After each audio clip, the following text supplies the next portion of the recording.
ಇರುತ್ತಾನೆ ನಮ ಸುತ್ತ ಅವತಾರ ನಾನಾ ರೂಪವೋ.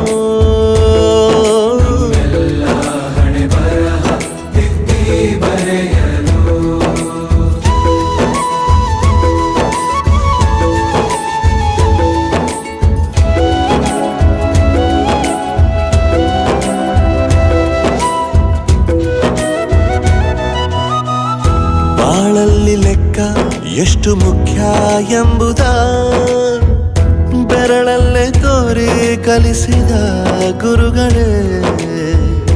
ಈ ದೇಹ ಹೇಗೆ ದಂಡಿಸೋದು ಎನ್ನುವ ಸಂದೇಹ ನೀಗೋ ಮೆಚ್ಚಿನ ಕಲಿಗಳೇ. ಕನ್ನಡ ಕಂಡರೆ ಕಣ್ಣಿಗೆ ಒತ್ತಿಕೋ, ಅಕ್ಷರ ಅಂದರೆ ಅನ್ನಕ್ಕಿಂತ ದೊಡ್ಡದೆಂದ ಗುರುವೇ. ಪ್ರತಿ ಬಾರಿ